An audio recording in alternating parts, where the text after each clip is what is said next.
Welcome back, brothers and sisters. I am Braden. This is Langley Outdoors Academy, the place where we not only talk about what's going on in the gun world, but also how we're going to fix it together. And the content that we're going to examine this morning is the breaking news of an ATF raid that went bad. ATF agent shot, person who is being served the warrant is on life support and is expected not to live from headshots. This one we got to walk through because something just doesn't feel quite right. There's a lot of possibilities, and everything is going to be linked in the description box below, and I can't wait to hear what you guys think about this one. And of course, make sure you hit that like button, subscribe to the channel, and turn the notification bell on. And this content is made possible by American Heart for Gold. I sat down with the president just to talk about gold and its place in modern investing and how it can help you guys. I'm going to show you a clip of that conversation. Everything will be linked, and then we're going to dive into this. Is it still pertinent today? Because a lot of the tendency of people is to go, well, that's an older thing. We have modern ways to make money and invest. So what's the pitch to keep gold still relevant in a modern society? Sure.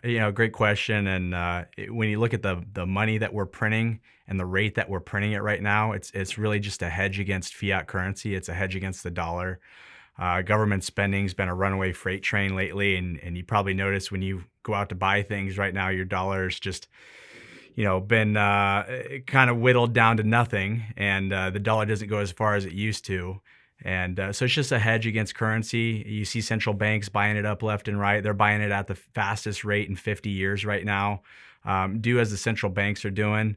But it's just a hedge, just an insurance policy that people use against what's going on with the devaluing of these currencies. All right, beautiful people, here's my disclaimer before we go any further. This is extremely breaking. This happened Tuesday morning. Details are still being developed. We're still figuring stuff out. We don't know everything.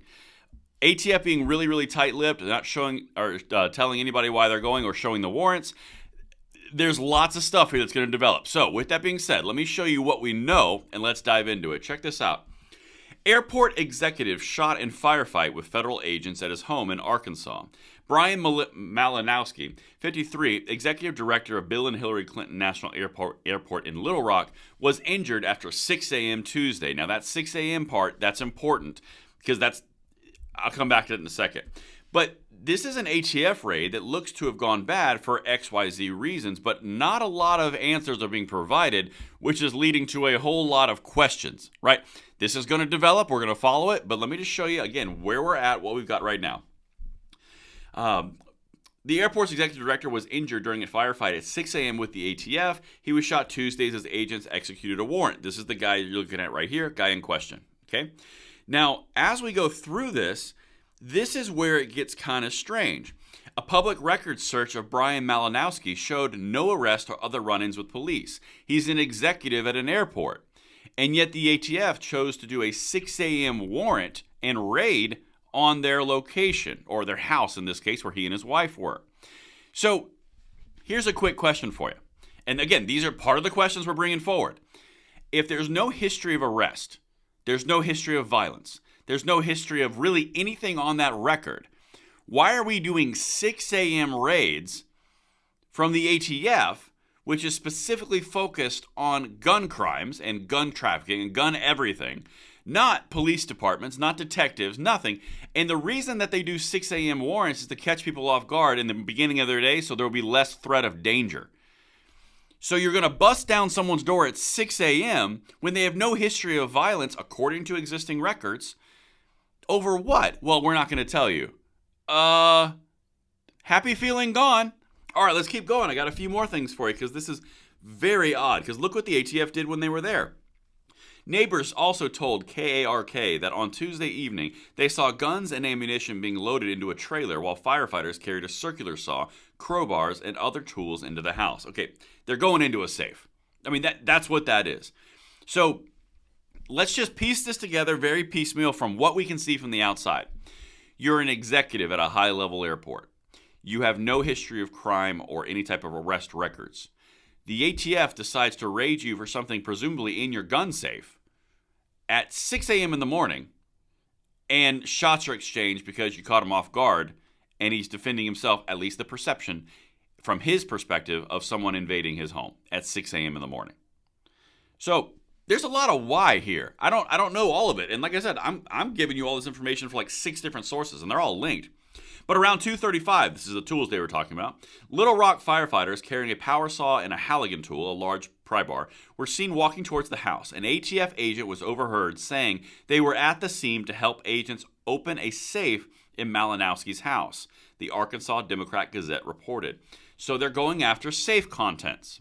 Okay, so if I'm going to go out on a limb and just be hypothetical of why they would be doing that, this smacks of the ATF thought there was something illicit inside those gun safes. And since the ATF's purview is alcohol, tobacco, and firearms, they probably weren't putting tobacco and alcohol inside a gun safe. So let's just say that they were going after some sort of illicit firearm, whether it be a ghost gun, whether it be a NFA item, whether it be a suppressor without a tax stamp. What is it? A pistol brace? Ooh.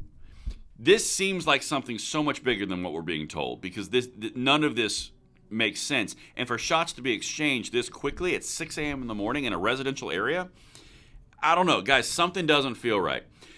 But the brother of the victim here, Matthew Malinowski, questioned why agents came to his brother's home so early in the morning and did not approach him at the airport, which is a valid question, by the way, claiming instead that the agents broke down his door, leaving his brother no choice but to defend himself.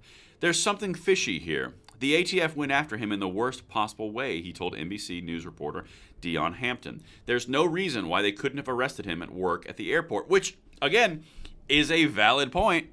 If you're concerned they're going to be violent and you're concerned that they're going to react poorly to you coming to their house with a warrant and then raiding their house, why would you not arrest them when they were not around the items you were going after? A lot of questions don't make sense. And again, we see an ATF raid on the outside without having any information. Looks like someone else got shot. For what reason? Let's continue. Got one more thing for you, and this is where the brother says something interesting here too. With the family still wondering how all of this happened and federal investigators still not releasing the details of the search warrant, Matthew Malinowski feels the case against his brother doesn't add up. Something stinks to high hell, he said. And this last piece is where he kind of alludes to what I just said. Quote, it's all speculation at this point, he said. I got a feeling that he bought something he shouldn't have. That's the only thing that I can think of. So again, going down that road of hypothetical, is buying a illicit machine gun or a bump stock or a pistol brace or an auto sear or whatever evil thing that they want to make out at the moment. Is that worth a 6 a.m. raid to go invade a gun safe? I mean, at least they brought tools this time and Liberty Safe didn't just open them like last time. But genuinely, something doesn't feel right, and we're going to cover this a lot because there's some answers that we need, and ATS being very mum's the word, which is usually not great. Everything will be linked in the description box below. Make sure you are subscribed and you are tuning in for us to follow this, and I will see you on the next one. I'm Braden. See you later.